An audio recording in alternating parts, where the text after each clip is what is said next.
faire des commentaires d'une manière un peu libre.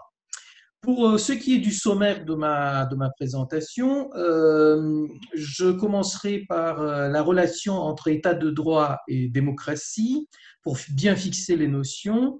Puis, je vais essayer de voir quel est le rôle des constitutions dans la garantie de la relation entre l'État de droit et la démocratie.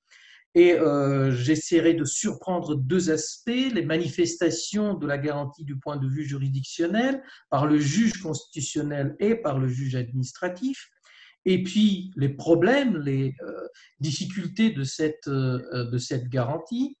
Et troisièmement, j'essaierai d'introduire les institutions francophones internationales, et je parlerai notamment de l'OIF, dans cette problématique du respect de l'état de droit et de la démocratie, sur deux volets. D'abord sur le volet plutôt normatif, quels sont les supports normatifs de ces institutions, et finalement sur le volet du mécanisme des sanctions, et je vais me pencher particulièrement sur le cas du Mali 2020, un cas où les sanctions de l'OIF ont été appliquées. Donc voilà ce qui est au menu pour cet après-midi. Pour commencer, donc, sur la première partie, la relation entre État de droit et démocratie, il faut noter que toute la littérature nous indique que nous avons deux manières possibles de définir l'état de droit, soit par le cadre formel, soit par le cadre substantiel. Et si on commence par le cadre formel, alors il faut définir l'état de droit comme une hiérarchie de normes qui est respectée, peu importe le contenu des normes respectives. Ça veut dire qu'on respecte une hiérarchie normative établie au sommet avec la Constitution, par la suite avec les lois, et par la suite par tous les autres décisions, actes administratifs qui sont subordonnés hiérarchiquement aux lois et naturellement à la loi fondamentale, la Constitution. Et on fait cette analyse-là sans regarder ce que ces normes contiennent. Deuxième possibilité, c'est de définir l'état de droit par le cadre substantiel, ça veut dire les principes, les valeurs fondamentales qui s'imposent au pouvoir public. Cette fois-ci, on ne regarde plus comment les normes sont hiérarchisées, mais on regarde ce qui se trouve derrière les normes respectives. On qualifie d'une manière positive, négative, les principes et les valeurs, et on juge le système sur la base des promotions de ces principes et valeurs fondamentaux qui constituent la base de l'état de droit respectif. Dans les deux cas de figure, il y a une centralité des mécanismes de surveillance. Mécanismes de surveillance qui permettent aux acteurs qui ne sont pas l'État de contrôler la constitutionnalité des lois et de l'autre côté le contrôle de l'égalité, c'est-à-dire du respect des lois et de l'application des lois proprement dites. Il y a donc ces deux mécanismes qui fonctionnent au sein de l'état de droit. L'état de droit, donc, signifie finalement que la puissance publique ne peut s'exercer que sur la base de la Constitution et des lois qui sont, elles, compatibles avec la Constitution. Et le but de cet état de droit ne peut être que la protection de l'être humain, de la liberté, de l'équité, de la sécurité juridique. Ainsi, on a deux critères qui nous permettent de juger l'état de droit, ou de juger si un État est un État de droit. D'abord, la soumission de l'État à la règle de droit qui limite son pouvoir. Donc, le fait que le pouvoir est conscient lui-même qu'il y a des limites dans son propre exercice et qu'il y a une soumission aux règles qui s'appliquent aussi aux agents de la fonction publique et aux décideurs. Et de l'autre côté, deuxième critère, une garantie des droits de l'homme par des recours juridictionnels et parfois même non juridictionnels, c'est-à-dire la possibilité des individus de chercher leur justice sur la base d'un système qui est anticipable, qui permet aux citoyens de comprendre les règles et de se soumettre à celle-ci en demandant à l'État de s'y conformer à son tour. Et donc, on peut dire qu'aujourd'hui, au moins, la démocratie ne peut plus être vue comme seulement ce régime institutionnel où on organise des élections qui permettent de désigner les gouvernants et ceux qui sont en opposition. Et ces élections sont organisées d'une manière régulière à travers des formes de pluralisme. Ça, c'est une définition minimale de la démocratie qui est considérée un peu partout comme étant dépassée. La démocratie, donc, est considérée aujourd'hui aussi une démocratie constitutionnelle, justement parce qu'elle s'identifie au pluralisme et à l'état de droit, avec une garantie pour les droits individuels. Tout cela, c'est très beau sur papier, n'est-ce pas? Donc, on a l'impression que nous avons des institutions qui nous protègent et des mécanismes, comme on va le voir, qui protègent l'état de droit et sa relation avec la démocratie, ce qui n'est pas forcément toujours le cas. Pourquoi? Parce qu'il y a au moins deux dérives qu'on peut facilement identifier au sein de nos démocraties contemporaines. Il y a un État, dont on peut se demander s'il est un État de droit ou non, qui fonctionne sans de véritable démocratie. On a donc le cadre formel sans avoir le cadre substantiel, et cela mène parfois à ce qu'on peut appeler des dictatures juridico-institutionnelles. Ça veut dire que la pyramide des normes est là, le cadre formel peut être même impeccable sur papier, alors que derrière ce cadre formel, il n'y a rien, il n'y a pas de substance, il n'y a pas de principes et de valeurs qui sont suivis et appliqués par les responsables politiques. Facilement, la dérive de ce cas de figure est cette dictature qui repose sur des institutions, sur une hiérarchie des normes, mais où la décision proprement dite des citoyens est presque nulle.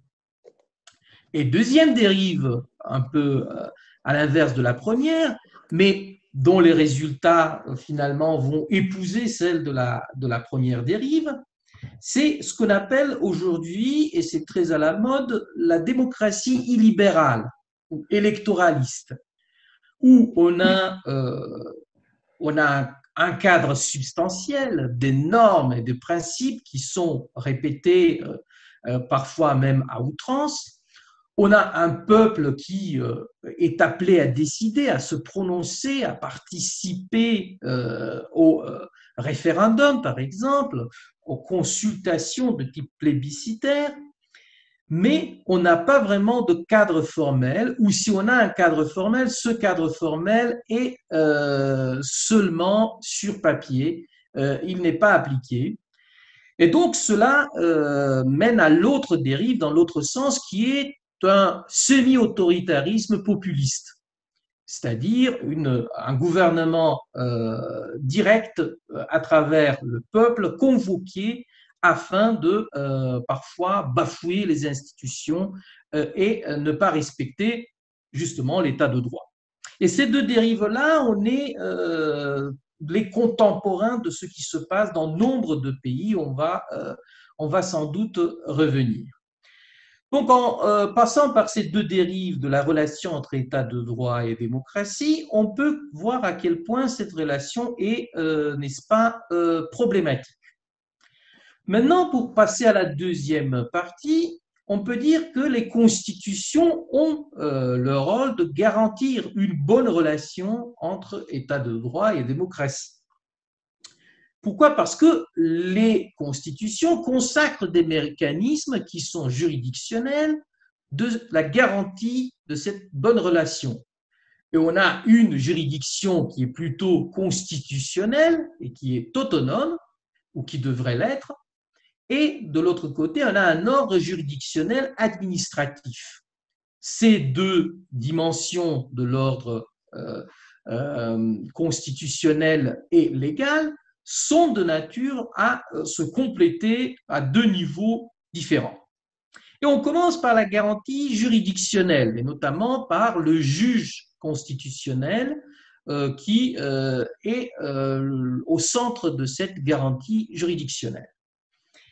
Le contrôle de constitutionnalité de la loi, entendu comme une garantie constitutionnelle de la suprématie de la Constitution, est l'objet de l'action du juge constitutionnel. Ça veut dire qu'au sein d'un État, on a des principes et des valeurs qui ne devraient pas être modifiés, changés par des lois ordinaires, par des ordonnances d'urgence ou par des décrets, justement parce qu'ils tiennent au cœur de la collectivité respective, de la société respective, et donc ils sont des principes sacro-saints constitutionnels défendus par la loi fondamentale qui est la constitutionnalité. Et donc, du coup, on a besoin d'un contrôle de constitutionnalité afin de savoir si ces principes et valeurs qui ont une portée générale sont respectés par les lois proposées par ceux qui sont au pouvoir dans le mandat respectif. Qui plus est, on a certains pays où il y a une juridiction constitutionnelle qui dépasse la simple vérification a priori ou a posteriori des lois, mais qui donne à la Cour constitutionnelle ou au Conseil constitutionnel des prérogatives encore plus importantes. On a un nombre de pays, notamment en Afrique, où, en tant que gardienne de la Constitution, la Cour constitutionnelle veille aussi à la régularité des élections politiques nationales, par exemple des présidentielles et des législatives, ou des consultations du type du référendum. À la fin, c'est ces instances-là qui valident ou qui ne valident pas la bonne et due organisation de ces consultations. Pourquoi? Parce que on considère que les élections sont une valeur centrale de la démocratie, que la consultation du peuple par voie référendaire est aussi au cœur d'un système démocratique, et donc que seule la Cour constitutionnelle, gardienne de la démocratie, devrait donner le feu vert ou le feu rouge concernant la validité des consultations ou des élections respectives. On a une deuxième garantie juridictionnelle qui est celle du juge administratif. Le respect de l'état de droit exige aussi qu'il y ait une ou plusieurs autorités capables de vérifier la légalité de l'action administrative, comme le juge constitutionnel vérifie la constitutionnalité des lois. De la même manière, les juges administratifs devraient vérifier la légalité de l'action administrative. Et sans doute, cette garantie juridictionnelle du juge administratif est perçue comme étant un rempart contre l'arbitraire de l'administration, et notamment pour la protection des citoyens contre des administrations arbitraires. Et l'un des problèmes qui se posent d'une manière de plus en plus importante, notamment plus récemment, c'est de concilier deux choses. D'un côté, l'exigence qui est de plus en plus présente d'efficacité de l'action administrative. Toutes les administrations sont jugées en fonction de leur efficacité, et de l'autre côté, quand même, les droits des administrés. Dans quelle mesure cette efficacité ne se passe pas aux dépenses des droits des administrés. Et finalement, même si on réussit à mettre à bout une opération administrative, est-ce qu'on ne fait pas cela sur le dos des citoyens en sacrifiant les droits collectifs ou individuels des administrés pour mener à bout cette opération? Et cet aspect-là est important, de plus en plus important de nos jours, puisqu'on exige de plus en plus aux administrations d'être rapides, efficaces, de mettre en place d'une manière efficace et rapide leurs décisions. Et donc, on a une série de problèmes avec cette garantie qui, normalement, devrait être un vrai bouclier des citoyens contre les abus de l'administration centrale, gouvernementale, de même que locale. Dans certains pays, on parle de plus en plus de la fragilisation de l'état de droit, un état de droit qui ne peut plus fonctionner, qui devient cassé et les relations entre les différents niveaux de l'administration sont de plus en plus problématiques. Et notamment une fragilisation de la démocratie au quotidien, ce qui veut dire que les processus démocratiques ne trouvent pas leurs échos dans les administrations qui, elles, sont plus préoccupées à se maintenir en place au lieu de servir comme il se devait aux intérêts des citoyens. Et dans toutes ces discussions-là, vous n'êtes pas sans doute sans le savoir, l'indépendance de la justice a été et est toujours, et je crois bien qu'elle sera aussi dans un avenir au moins moyen, l'un des problèmes clés de cette garantie. Ben, là, on peut aussi, comme on l'a fait au début, discerner sur les deux dimensions. Sur la dimension de la constitutionnalité, on peut dire que le juge constitutionnel souffre de plusieurs maux. D'abord, il y a une instrumentalisation de son action par les autorités politiques. On a dit que le domaine constitutionnel devrait être autonome, certes, mais il faut trouver des mécanismes pour désigner les juges constitutionnels.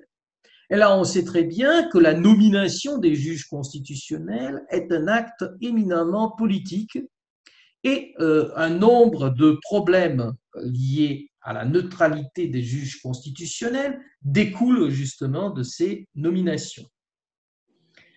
Un autre problème est celui de la limitation des pouvoirs.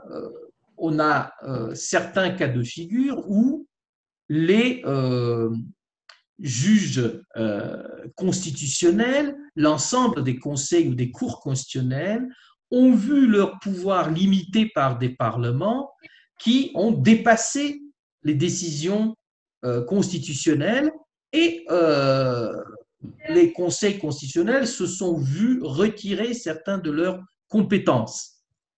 Et sans doute, il y a en permanence la question des pressions qui pèsent sur ces juges constitutionnels.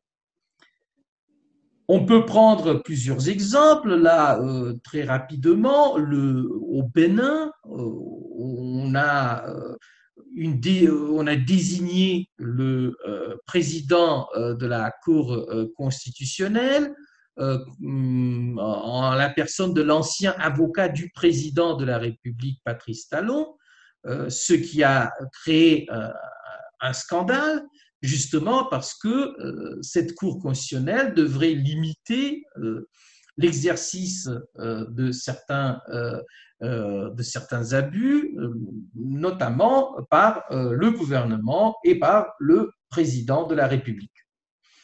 On sait très bien, en Roumanie, qu'il y a une politisation totale de la Cour constitutionnelle, les majorités différentes au Sénat, dans la Chambre des députés, ou le président de la République n'ont jamais hésité de nommer des anciens leaders politiques nationaux dans les fauteuils de juges à la Cour constitutionnelle, même à la présidence de la Cour constitutionnelle, justement parce que leurs intérêts politiques étaient censés être représentés, ce qui constitue sans doute une instrumentalisation à long terme des cours constitutionnelles.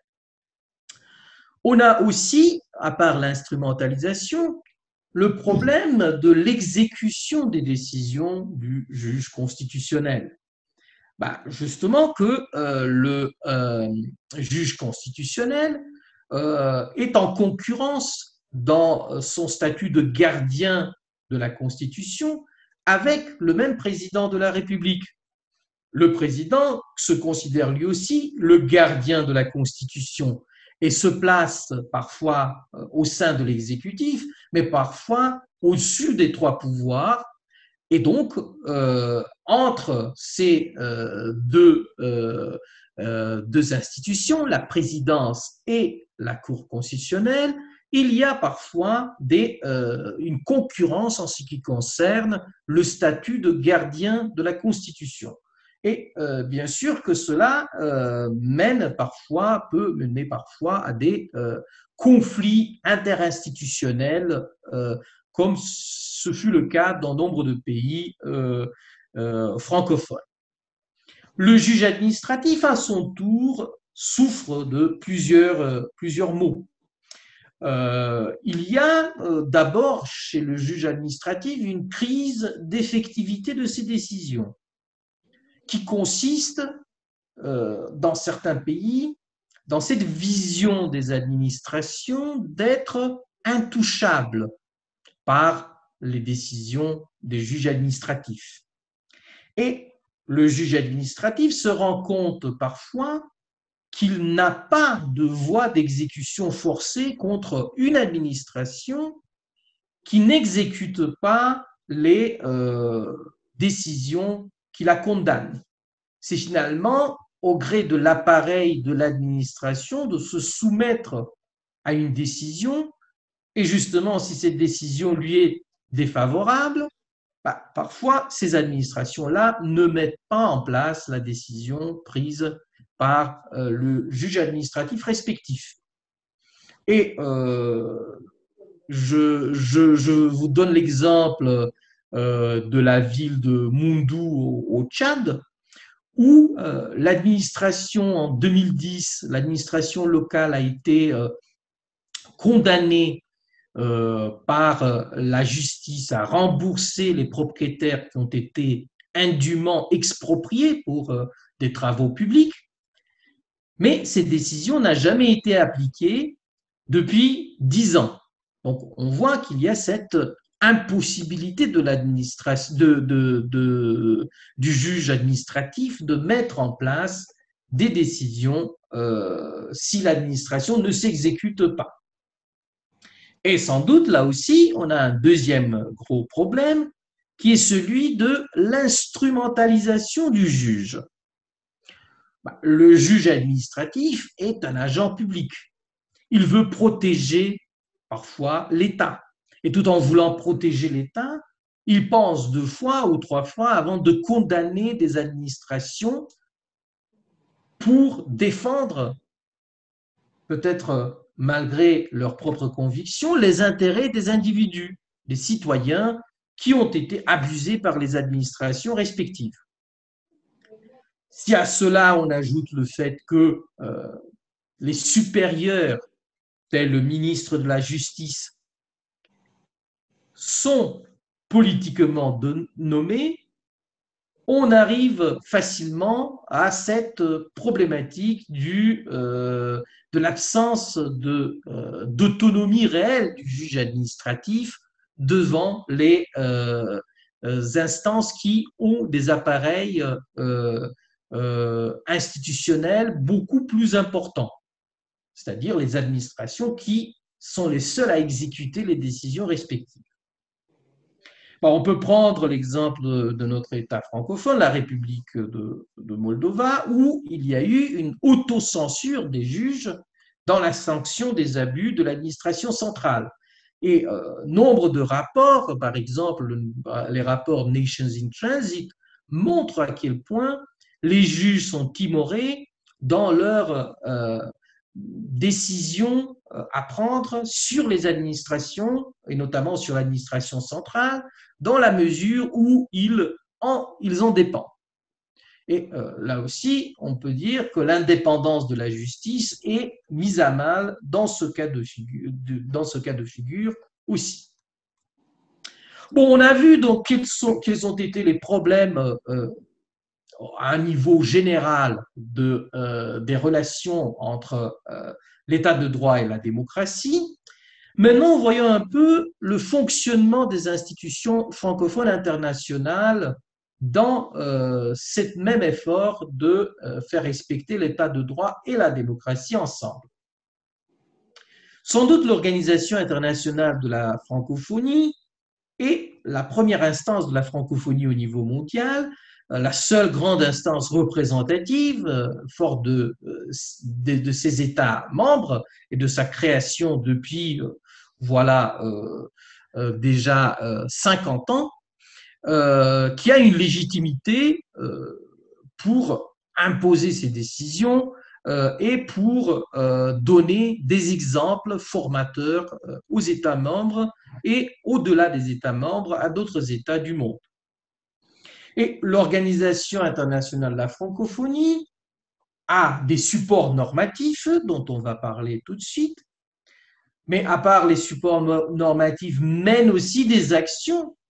Et ces actions vont très loin, vont jusqu'à la prononciation des sanctions pour changer le positionnement de certains pays qui ont commis des faux pas, qui se sont éloignés des principes de la démocratie et de l'état de droit. Pour ce qui est des supports normatifs d'abord, on a la charte de la francophonie de 1997 qui a été révisée en 2005, dont je me permets de citer l'article 1. La francophonie, consciente des liens que crée entre ses membres le partage de la langue française et des valeurs universelles, et souhaitant les utiliser au service de la paix, de la coopération, de la solidarité et du développement durable, a pour objectif d'aider à l'instauration et au développement de la démocratie, à la prévention, à la gestion et au règlement des conflits, et au soutien à l'état de droit et aux droits de l'homme. Et cela continue, je m'arrête ici avec cet extrait. On voit très bien donc que les valeurs de l'état de droit et de la démocratie sont au cœur même de l'action internationale de la francophonie. Il s'agit des objectifs principaux de cette organisation. Et alors, il y a une obligation du secrétariat général de la francophonie d'être en permanence informé, de s'informer, de tout faire pour s'informer des pratiques de la démocratie, des droits de l'homme et des libertés dans l'espace francophone. On peut dire à la première vue que d'être informé, c'est quelque chose de très facile et de très sec, et cela ne mène à rien concrètement. Ce n'est pas vraiment le cas, justement parce que pour s'informer, il ne suffit pas de faire des revues de presse, mais pour s'informer, il faut faire des enquêtes sur le terrain, convoquer les acteurs impliqués, discuter avec les différentes instances comme la société civile, comme les oppositions, comme les syndicats, comme des représentants, bien sûr, des gouvernements et des parlements. Et donc, s'informer n'est pas seulement avoir des rapports faits d'ailleurs sur les pays respectifs, mais cela consiste parfois en une action vraiment sur le terrain dont l'objectif principal est sans doute de comprendre si dans un certain État ou autre, il y a ou il n'y a pas violation de l'État de droit, des droits de l'homme et de la démocratie. Puis, un deuxième support très important est sans doute la déclaration de Bamako de 2000, qui crée deux choses. D'abord, un cadre de référence très ambitieux sur les principes démocratiques et le droit de l'homme, mais aussi crée un cadre d'action pour l'OIF et donne à l'OIF la possibilité d'agir concrètement dans ce domaine-là. Et on peut identifier quatre grands principes qui sont autant d'exigences pour la communauté francophone, des principes qui, normalement, devraient structurer l'intervention de l'OIF sur le terrain. Et ces principes sont bien sûr les principes qui découlent de la démocratie libérale, si vous voulez, la consolidation de l'état de droit, la tenue des élections libres, fiables et transparentes, une vie politique apaisée, donc sans violence et sans contestation de masse, et puis la promotion d'une culture démocratique et le plein respect des droits de l'homme. On peut dire que vraiment on a dans ces quatre principes présents dans la déclaration de Bamako l'ensemble des valeurs universelles de la démocratie libérale. On a aussi une série d'actions de l'OIF, justement parce que ce cadre institutionnel permet non pas seulement à l'OIF de réagir et de prendre position, mais aussi d'agir sur le terrain. On peut dire que les actions de l'OIF, depuis la fin de la guerre froide, ont été couronnées d'une série de succès assez remarquables. Mais sur chacun de ces succès partiels, il y a sans doute des zones d'ombre qui obligent toujours les décideurs de considérer et de reconsidérer la nécessité des réformes au sein de cette organisation internationale. Sans doute que depuis une trentaine d'années, les institutions de l'état de droit sont plus développées qu'avant. Et même parler d'état de droit dans certains pays avant 1989-1991 n'était pas envisageable, alors qu'aujourd'hui, il y a une promotion généralisée de cette notion parmi les États membres de l'OIF. Puis, on constate aussi que l'inégalité devant la justice, l'impunité de ceux qui ont commis des abus, des fraudes, sont moins tolérées. Certes, moins tolérées, mais toujours assez présentes. Et l'inégalité devant la loi et l'impunité. Et là, pour l'instant, l'OIF a fait des progrès, mais n'a pas réussi à dissuader nombre d'États à continuer à commettre et tolérer de tels actes. Les élections, certainement, sont devenues un peu partout la norme.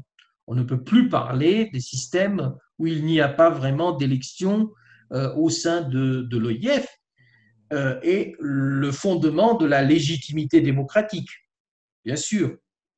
Mais en même temps, on peut se demander, et Christian Preda l'a fait d'une manière très concrète en dirigeant des missions d'observation internationale, dans quelles conditions sont organisées ces élections. Et le dernier exemple en date, l'élection présidentielle de 2020 en Côte d'Ivoire, a été très contestée justement parce qu'on a un candidat qui est pour un troisième mandat, le président Ouattara, mais aussi parce que malgré un boycott massif des partis institutionnalisés au sein de la démocratie ivoirienne, malgré tout cela, on a quand même organisé la présidentielle respective. Le pluralisme, quant à lui, s'est progressivement installé et on ne parle plus de parti unique comme c'était le cas avant. Mais on peut là aussi se demander quel type de pluralisme. Voilà, le Cameroun, un pays dont je me suis occupé, n'a plus de parti unique depuis 1991. Il a tout au contraire 300 partis et cela permet au parti au pouvoir du président Biya d'être majoritaire et de continuer à être majoritaire depuis déjà 1960, donc depuis l'indépendance.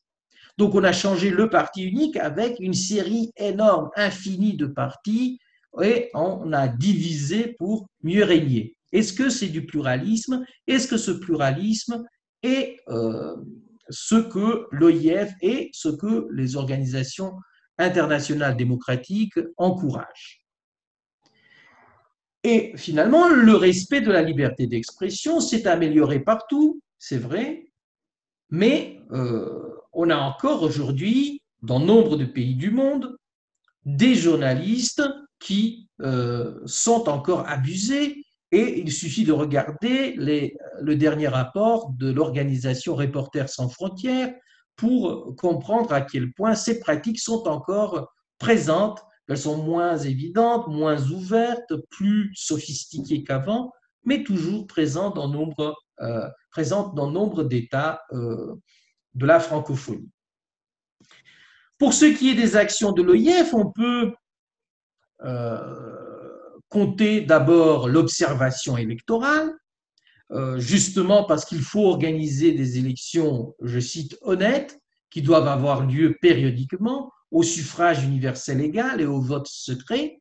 C'est dans la Déclaration universelle des droits de l'homme, et donc la volonté du peuple devrait être respectée un peu partout.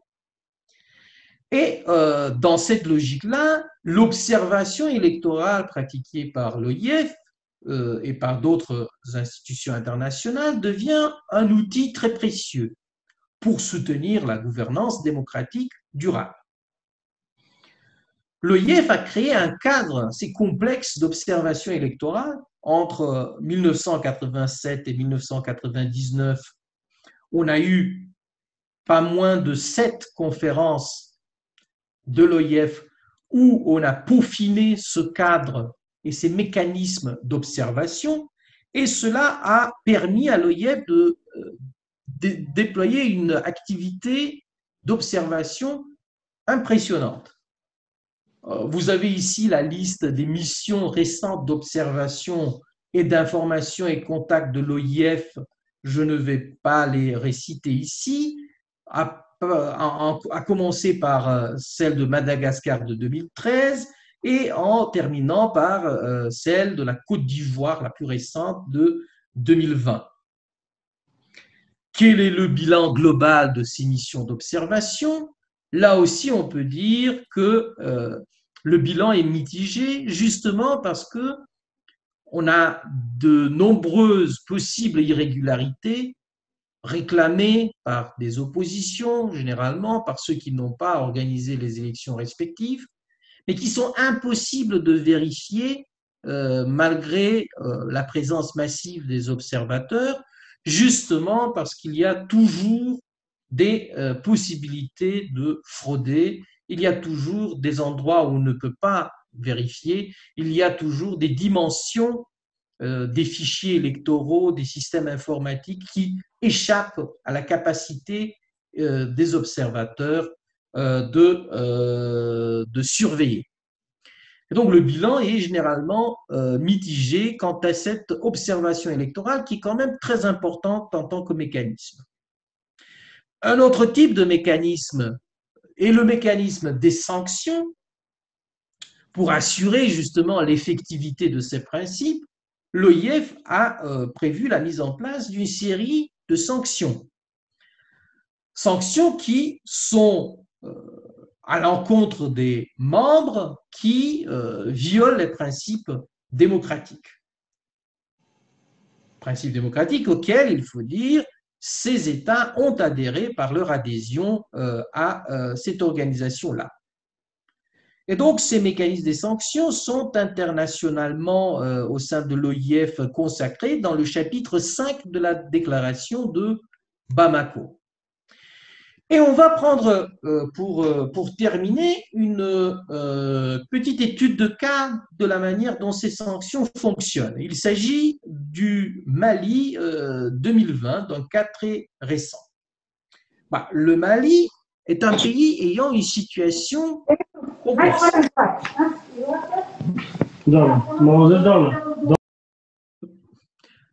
Pardon. Donc, le Mali est un pays ayant une situation particulièrement complexe.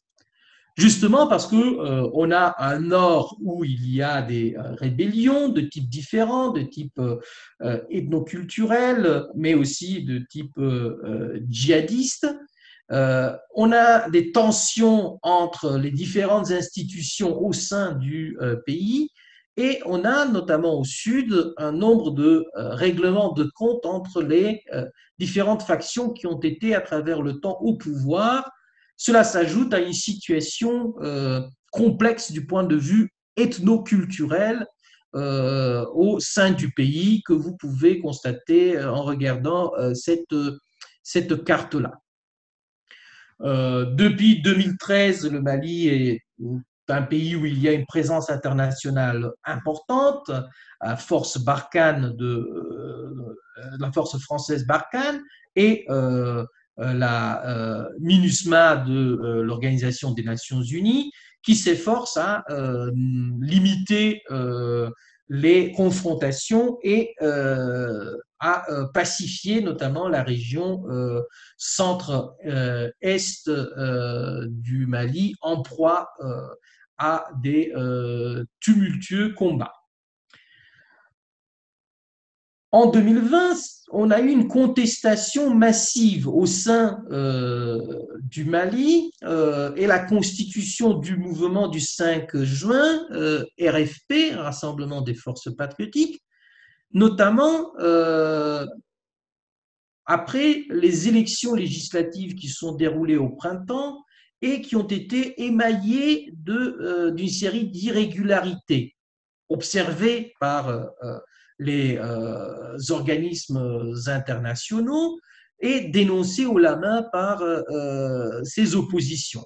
Donc on a la constitution d'un mouvement plutôt citoyen que politique, qui est le mouvement du 5 juin, avec une contestation massive du pouvoir.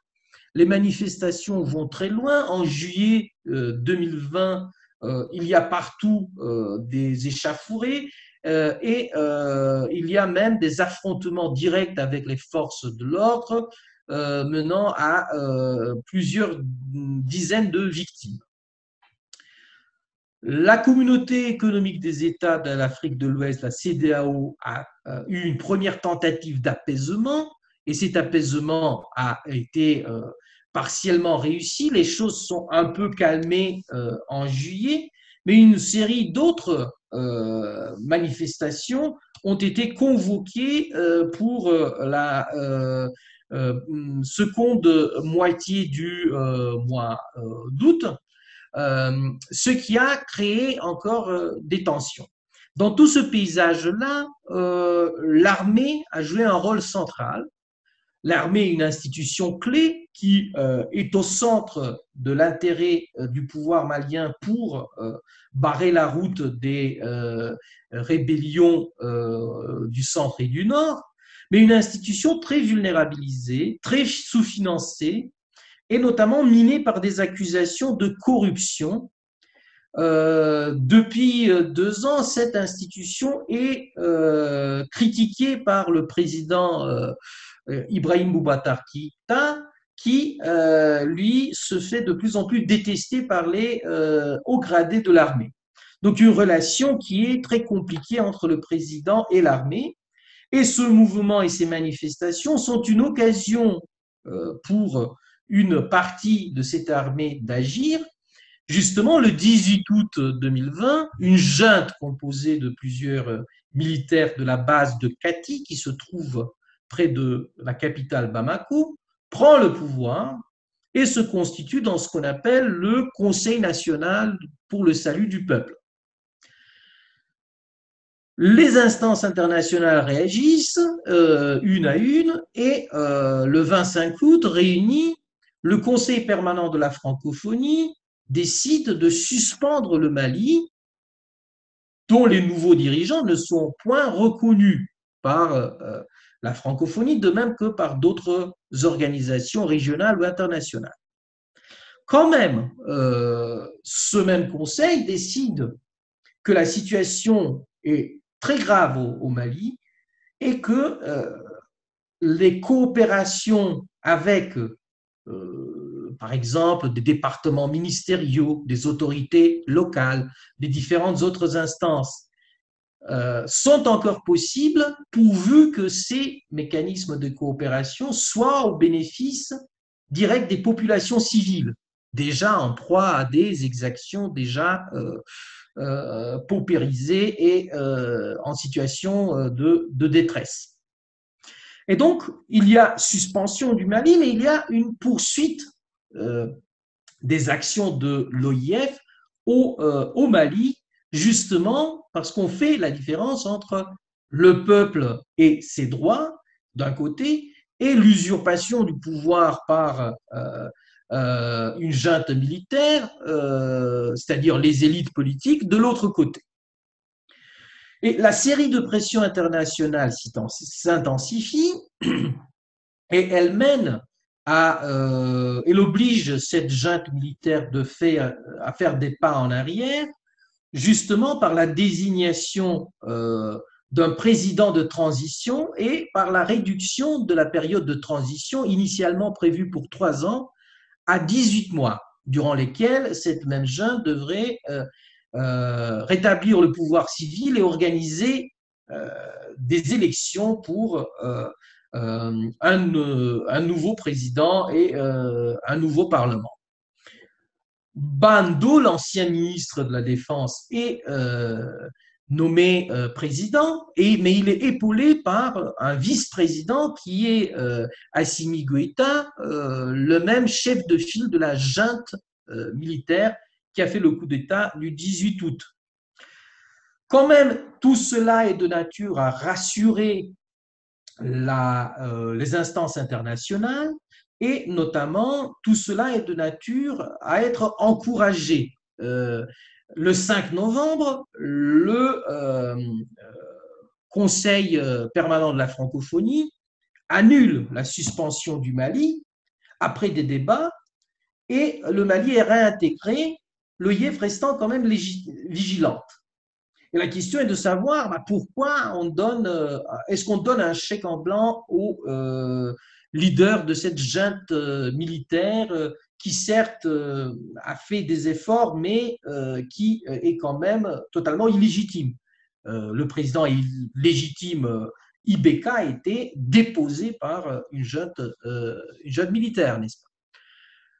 Et la réponse est que l'OIF, comme toute autre instance internationale impliquée, doit faire un calcul très simple. Est-ce qu'on exclut le Mali et donc on encourage cette junte militaire à consolider son pouvoir, à isoler le pays sur le plan international en se renforçant dans sa conviction qu'ils doivent rester au pouvoir et que c'est seulement à travers ce genre de gouvernement militaire que le pays sera sauvé, ou tout au contraire, on essaye de les encourager à progressivement renoncer au pouvoir et à pousser le pays vers le retour d'une démocratie certes précaire, mais d'une démocratie quand même. Et cette deuxième variante a été encouragée par le CPF de l'OIF, et le retour du Mali au sein de l'OIF et la garantie de cette volonté de l'OIF d'encourager le passage à un pouvoir légitime et civil. Donc voilà pour la dernière intervention d'une institution francophone à travers des sanctions sur un pays membre il y a quelques mois, quelques semaines. Quelle conclusion peut-on tirer de ce que je viens de dire? Bah, d'abord que, comme on peut facilement le deviner, la relation entre l'état de droit et la démocratie reste toujours problématique. Et cela se passe notamment dans un contexte de retour à des formes d'illibéralisme, de populisme et à des systèmes semi-autoritaires qui reposent sur la pyramide des pouvoirs et sur des normes rigides, mais où le peuple n'a pas un mot à dire. Et donc, cette relation est toujours en évolution, mais est menacée par ces retours, au moins de l'illibéralisme et du semi-autoritarisme. Dans tout ce paysage-là, la francophonie apporte une contribution qu'on peut qualifier de significative au combat pour le maintien du développement de l'état de droit et de la démocratie, c'est hors de doute. Par contre, sa marge de manœuvre est pourtant limitée, notamment par la volonté des États membres d'appliquer ou de ne pas appliquer, de tenir à leur parole ou non, d'être honnête ou hypocrite, et aussi par la concurrence d'une série d'autres institutions dans des différentes parties du monde. En Afrique, la CEDEAO, l'OIF, l'Union africaine, d'autres organisations régionales ou plus sectorielles, parfois sont en concurrence et se disputent la légitimité de donner des leçons aux États membres, ce qui ne facilite pas la tâche de l'OIF. Toutefois, par le biais notamment des systèmes d'observation et qui plus est du système des sanctions, l'OIF participe effectivement au renforcement de ce mécanisme qu'on peut appeler la conditionnalité et de cette façon détermine les acteurs nationaux de se conformer un peu plus aux normes démocratiques. Et la conditionnalité, ce qui veut dire reconnaissance de la légitimité et intégration de l'État respectif au sein de l'organisation internationale en question, si le respect de l'État de droit et la démocratie se trouve en progrès, représente probablement la manière qui n'est pas infaillible, mais qui fonctionne le plus dans l'action internationale de l'OIF. Voilà, je vous remercie pour l'attention et je suis à votre disposition pour adresser des questions, pour discuter, pour faire des commentaires. La parole est entièrement à vous.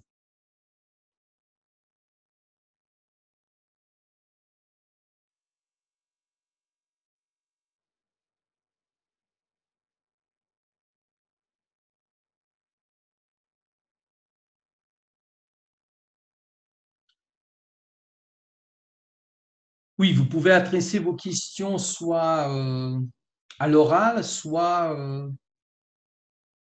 par, par écrit sur le chat.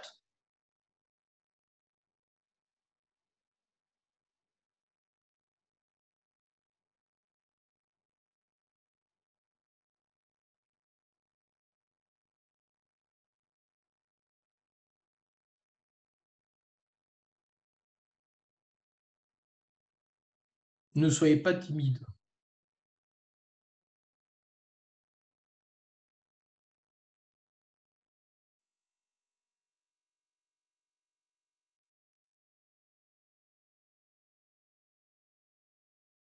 Oui, merci Miora Pitous pour ce commentaire gentil.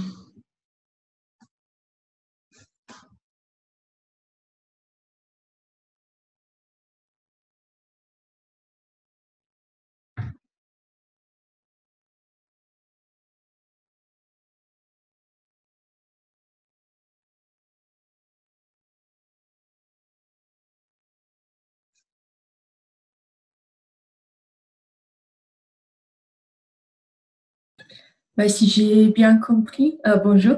Oui, bonjour. Vous avez Je ne vous travaillé, vois pas, mais ah oui, Julia, oui. oui, vous avez travaillé à l'Afrique, c'est ça? Vous étiez là-bas? Oui, donc moi je dirige depuis 7 ans déjà un centre d'études africaines au sein de mon université à Cluj. Et donc, dans cette qualité, j'ai eu l'occasion, et j'aurai, j'espère, après la fin de la pandémie, l'occasion d'aller assez souvent en Afrique pour établir des coopérations avec les universités africaines, notamment dans le cadre du programme Erasmus. Et cela m'a permis aussi de faire des recherches terrain dans certains pays africains, notamment au Sénégal, au Bénin et au Cameroun. Donc c'est ces trois pays-là où j'ai le plus fait du terrain, des recherches terrain qui ont donné naissance à des projets de recherche, mais aussi à des articles sur différents aspects de la vie, des vies politiques de ces pays-là. Et quand on prend en considération toutes vos recherches et tout ce que vous avez vu dans ces pays, vous croyez qu'il est possible d'imposer ces systèmes de mélange parfait entre la démocratie et l'état de droit dans Oui, ces pays africains? oui, très bonne question, oui, merci. Le mélange parfait ne peut être imposé. D'ailleurs, le mélange parfait reste un idéal de la démocratie. Et sans doute qu'il y a des pays où ce système fonctionne un peu plus que dans certains autres pays. Je pense surtout au Sénégal, qui est l'un des pays où, tant bien que mal, il y a une démocratie électoraliste, il y a des contre-pouvoirs, il y a un équilibre à l'intérieur des forces, entre les forces politiques, et il n'y a pas de coup d'État électoral depuis très longtemps. Ce genre d'exemple nous encourage à penser que oui, il y a des formes de relations entre État de droit et démocratie qui sont susceptibles de correspondre à des pays ayant des systèmes comme des pays africains.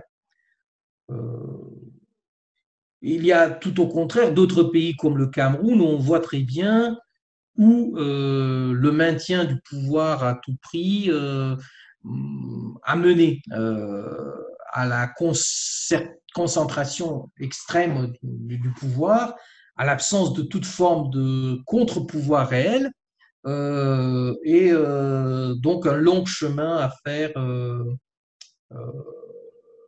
pour la démocratisation. Donc on a deux exemples peut-être un peu extrêmes, hein, parce qu'il y a des exemples intermédiaires que je connais le plus en Afrique et qui à la fois nous montrent combien ce chemin est long, mais à quel point on peut être dans un système et maintenir un système de démocratie imparfaite, mais de démocratie comme c'est le cas du Sénégal. Bon, merci beaucoup. Ben, je vous en prie. Si vous avez d'autres opinions, n'hésitez pas à le faire savoir.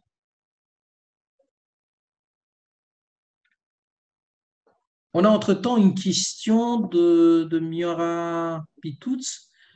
Je souhaite savoir quels seraient les critères qui influencent la prise de position et l'action de l'OIF dans un pays ou autre. La réaction par rapport aux élections présidentielles en Guinée ou en Côte d'Ivoire. Oui, très bonne question. Il y a finalement il y a un cadre un cadre préétabli qui comporte une série de critères qui donnent naissance à des rapports, et ces rapports nourrissent l'opinion au sein du Conseil permanent de la francophonie.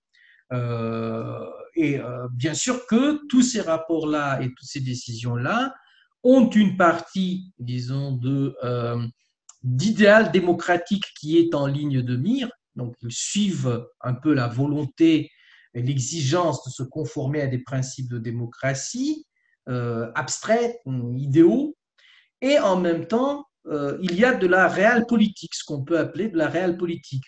C'est-à-dire, on ne veut pas, comme on a vu dans le cas du Mali, trop bousculer un pays qui a un certain régime, justement parce qu'on va antagoniser à jamais le régime respectif.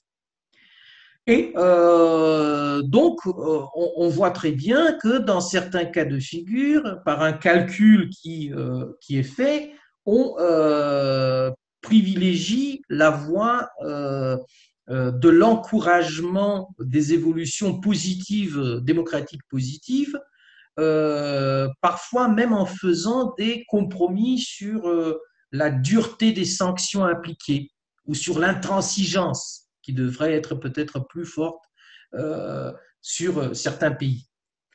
On ne peut pas ignorer, parce qu'on est aussi réaliste, que l'OIF, de même que d'autres, toute autre instance internationale, sont créées par sont composées des leaders politiques des pays respectifs. Et donc finalement, ces gens-là sont aussi ceux qui décident pour les autres. Et donc, dans certaines instances, ce n'est pas forcément le cas de l'OIF, mais dans certaines autres organisations, c'est encore plus le cas, il y a une sorte de ménagement réciproque, au sens où les sanctions appliquées demain en Côte d'Ivoire vont se transformer, se solder par des sanctions qu'on va appliquer l'après-demain en Guinée. Et donc, pour éviter ce genre de traitement mutuellement destructif, il y a une sorte d'entente sur les méthodes à pratiquer, sur les pas à faire. Et cela, parfois, bien sûr, passe par des compromis qui ne sont pas toujours très glorieux, il faut l'avouer.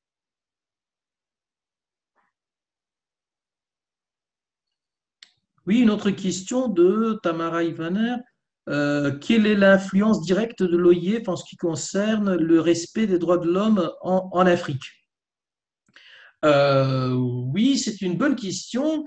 Donc, pour ce qui est des droits de l'homme en Afrique, on peut dire que l'OIF est en situation de coopération, mais aussi de concurrence avec d'autres organisations régionales et internationales. Avec l'Organisation des Nations Unies, avec l'Union africaine, avec les organisations régionales comme la CEDEAO pour l'Afrique de l'Ouest, justement parce que ces organisations-là sont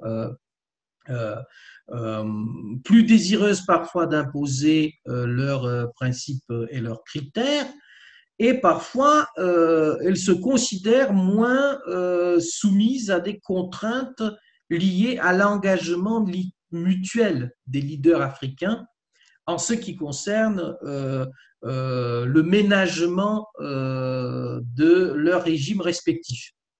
Donc, et on voit très clairement que cela parfois limite l'action de l'OIF. De l'autre côté, on peut dire que l'action sur le terrain est plus importante, et énormément plus importante finalement, que l'action à un niveau uniquement intergouvernemental. Et je m'explique, moi je suis de ceux qui croient que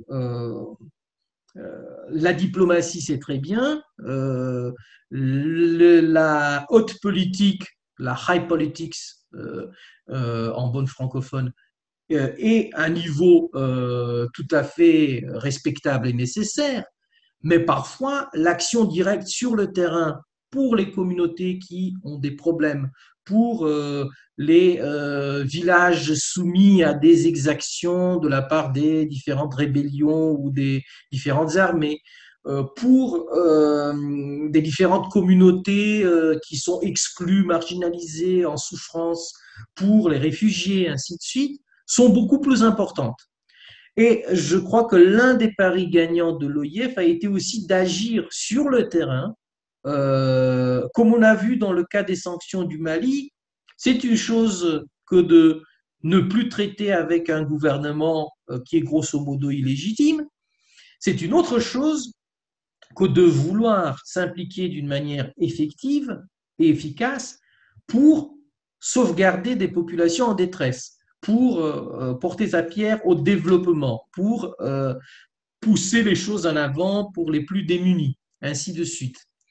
Et donc, je crois que l'OIF est surtout intéressé à exceller dans ce deuxième domaine qui est un peu plus près des préoccupations et des intérêts et sans doute, notamment dans certains pays africains, de la souffrance effective des individus. Et donc, c'est plutôt là qu'il faut agir et utiliser le niveau de la haute politique justement comme une sorte d'alibi ou de tremplin afin d'avoir un effet réel sur, un impact réel sur la vie des individus. Et donc, pour répondre finalement plus directement à la question, je crois que si on a fait des progrès dans la promotion, de la protection des droits de l'homme dans certains pays africains, c'est surtout en agissant sur le terrain et en sauvegardant leur vie et en les protégeant d'une manière effective par rapport aux pénuries, par rapport aux exactions et ainsi de suite.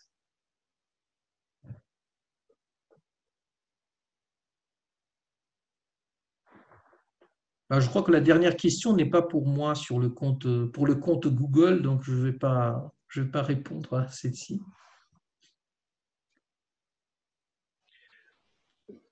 Moi, j'aurais une question, Monsieur Michkoyou, pardon. Hier, vos collègues ont parlé, dans le cadre de la séance sur l'élargissement de l'Union européenne, ont évoqué certains pays et en parlant qui prenaient des décisions et des politiques qui allaient peut-être à l'encontre de certains droits humains ou tout au moins certains progrès, enfin des choses considérées comme des progrès sociaux. Est-ce que,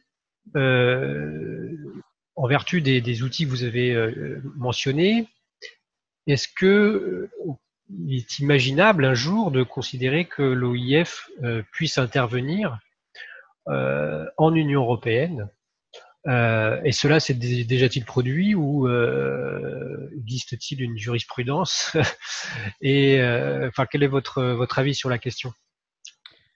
Donc, intervenir en Union européenne contre les États qui font disons des Oui, reculs en matière exact. de droits sociaux. C'est ça. Humain, oui. Je crois que c'est tout à fait imaginable. C'est tout à fait imaginable, justement parce que, enfin, tout en étant en Europe, notamment en Europe de l'Est, on avait l'impression que l'adhésion à l'Union européenne était une sorte de panacée universelle, qu'il n'y ait plus de danger, qu'il n'y ait plus de possibilité de reculer sur le plan démocratique, que dorénavant, ça veut dire 2004-2007, à partir de cette période-là, les États membres seront inscrits à jamais sur la voie du progrès et de la démocratie. Or, on a constaté effectivement, comme Anthony Todorov l'a dit hier, l'a mentionné hier, entre autres, que certains pays, dont les nôtres, ça veut dire la Bulgarie, la Roumanie, la Hongrie et la Pologne, n'en parlons plus, ont fait des pas en arrière sur les droits de l'homme et la démocratie, pour être très clair. Et l'Union européenne a agi et continue à agir d'une manière discutable, comme toute organisation internationale, en fait, agit d'une manière discutable. C'est-à-dire, pour l'instant, au moins, si on prend les cas les plus récents, les plus médiatisés de la Hongrie et de la Pologne, elle n'a pas trouvé le bon dosage entre menaces de sanctions, d'exclusion de l'application de l'article 7 du traité de l'Union européenne et ainsi de suite, et séduction, encouragement de la libéralisation et d'autres moyens plus constructifs. N'a pas su trouver ce dosage et le résultat a été que ces pas en arrière ont été renforcés très récemment. On a vu avec ce qui s'est passé en Pologne notamment. Or, dans ces conditions-là, je ne vois pas pourquoi une organisation comme l'OIF ne pourrait s'exprimer d'une manière négative ou même faire des pas dans la direction des sanctions ou même appliquer des sanctions à la rigueur contre des pays qui sont en délicatesse avec des valeurs universelles qui correspondent aux valeurs des membres fondateurs ou adhérents de l'organisation respective.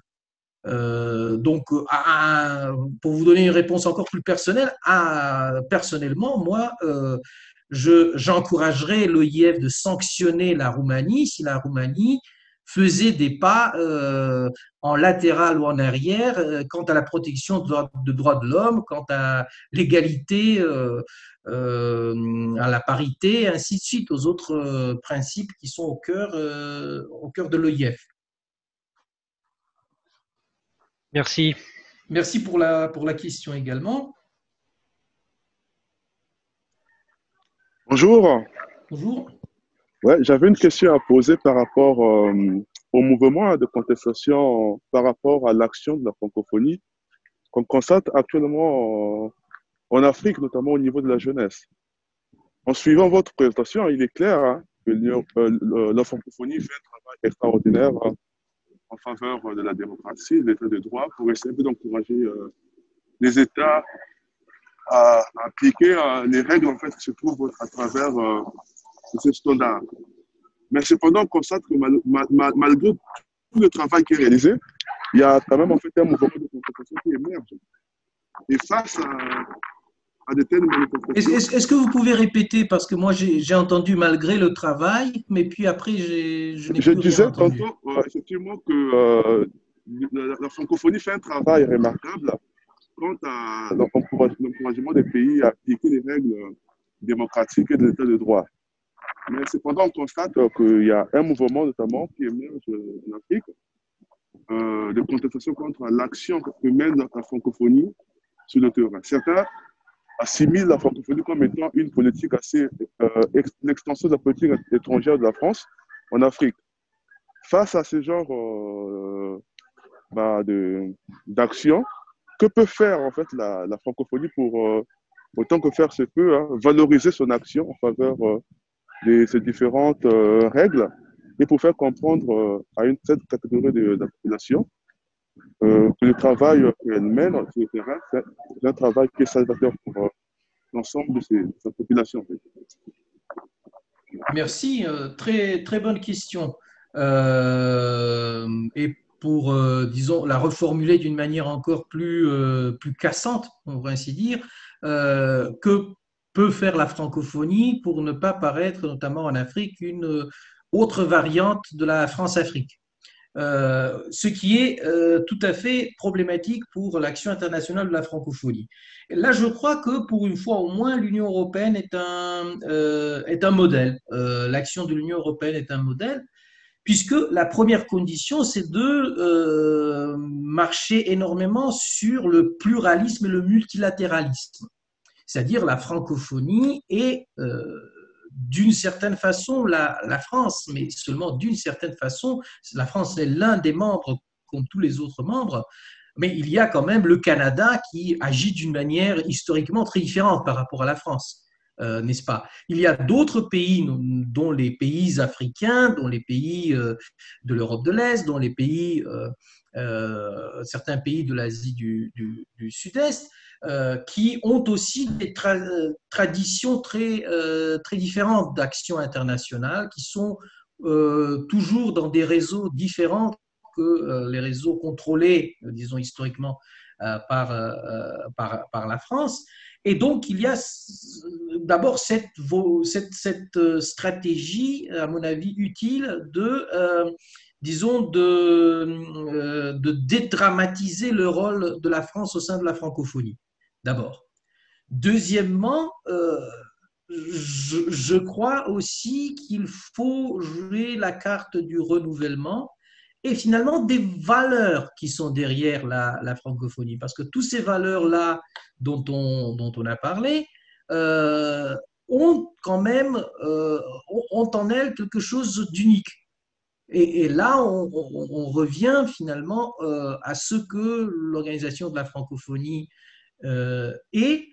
Elle est finalement l'héritière d'un système de pensée universel unique, le système républicain de pensée universelle unique, qui offre aux individus un statut d'égalité, qui offre aux individus la possibilité de se penser en citoyen du monde qui partage des valeurs, alors qu'aucun autre système n'a pas pu penser les choses en ces mêmes termes. Si on pense au Commonwealth, aux autres organisations de ce type, bah là, il y a une sorte de soumission à une vision impériale du monde.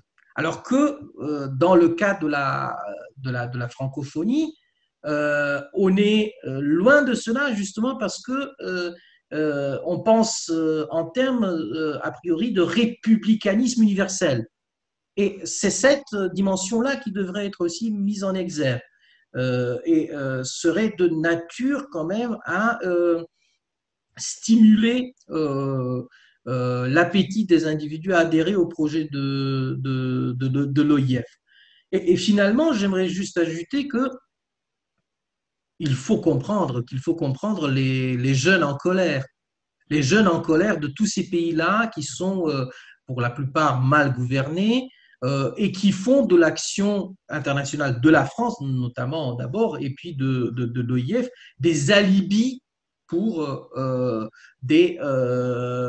maintenir leur façon de gouverner.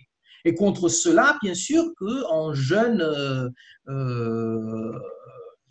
burkinabés ou tchadiens ou autres, on ne peut que s'insurger. Justement, la pédagogie de l'OIF serait de dire que ces régimes-là, que ces systèmes-là ne sont pas forcément en phase avec les valeurs réelles de l'universalisme et de la francophonie. Et que les jeunes, on les comprend, que les systèmes de protection sociale, de l'encouragement de l'initiative des jeunes, ainsi de suite, sont créés comme résultat de l'émancipation des Lumières qui a été promue internationalement et qui est promue internationalement par la France et par l'OIF. Et donc finalement, cette colère est plutôt ne devrait pas se canaliser contre la francophonie, mais contre finalement des systèmes qui ne marchent pas et ne marchent pas depuis quelques dizaines d'années déjà. Donc, on comprend très bien le ferment de la colère, mais en même temps, il faut aussi raisonner les gens en fonction de leurs objectifs qui ne sont pas d'abîmer un système qui généralement travaille en leur faveur, mais tout au contraire de déterminer des mécanismes de changement dans leur propre pays. J'espère que j'ai répondu un peu à votre question. Oui, parfaitement, merci. Je vous en prie, merci beaucoup. Donc, il y a une autre question de Maurice McCauley. Est-ce que l'Union européenne veut continuer à accepter des nouvelles demandes d'adhésion vu les problèmes avec la situation actuelle dans quelques pays membres, abus de droits de l'homme, etc. Oui, l'intégration européenne devrait, à mon avis, continuer. justement parce que si l'Europe reste comme elle est aujourd'hui, elle aura tout le mal du monde à justifier bientôt son existence. Donc, on a renforcé l'intégration dans les pays fondateurs et on a élargi, mais les vagues d'élargissement devraient au moins continuer vers les Balkans occidentaux. Autrement, il n'y aura plus de projet européen d'expansion au-delà à partir du moment où on fixe, on décrète la fin de l'élargissement. Maintenant, abus de droits de l'homme, oui, mais regardez un peu euh, où où est-ce que les choses vont mal. Ce n'est pas dans les pays qui ont été adhérés, qui ont été acceptés à l'Union européenne au dernier moment et avec des grincements de dents, la Roumanie et la Bulgarie, certes qui ont leurs problèmes, mais où tant bien que mal l'europhilie est plus importante, mais ce sont dans deux pays qui étaient parmi les premiers, les champions de la libéralisation des pays de l'Est, la Hongrie et la Pologne, et auxquels on s'attendait dans les années 1990, au début des années 2000, le moins d'avoir ce genre de dérapage. Donc ce n'est pas une question, c'est plus profond qu'une question d'adhésion des nouveaux pays qui n'ont pas assez internalisé les normes européennes, mais c'est une question sociétale beaucoup plus importante sur laquelle, à mon avis, l'Union européenne devrait se pencher davantage. Autrement dit, si on va un jour ouvrir l'Union européenne à la Serbie ou à la Macédoine du Nord, les choses ne devraient pas être plus compliquées en matière d'état de droit qu'elles ne sont aujourd'hui dans des pays comme la Hongrie ou la Pologne. Donc, ce n'est pas une question du moment d'adhésion, mais surtout une question d'évolution sociétale très difficile à contrôler finalement par les instances européennes, de même que par les instances nationales.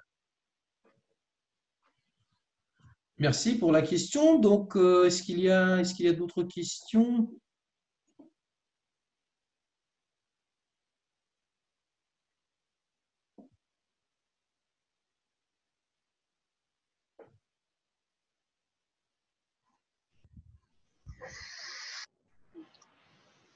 S'il n'y a plus d'autres questions, je ne sais pas si Monsieur Preda est parmi nous.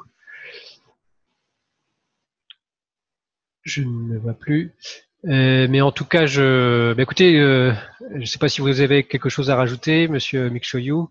J'aimerais juste remercier tout le monde, vous d'abord, Christian, mais aussi les participants qui ont adressé des questions très intéressantes, hein,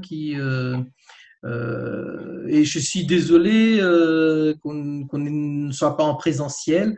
On aurait pu quand même échanger d'une manière beaucoup plus directe et moins, disons, protocolaire. Moi, j'ai essayé de faire les choses d'une manière à pouvoir dialoguer le plus possible, mais ce n'est pas toujours très évident sur des chats comme les gamins quand on était au lycée, n'est-ce pas?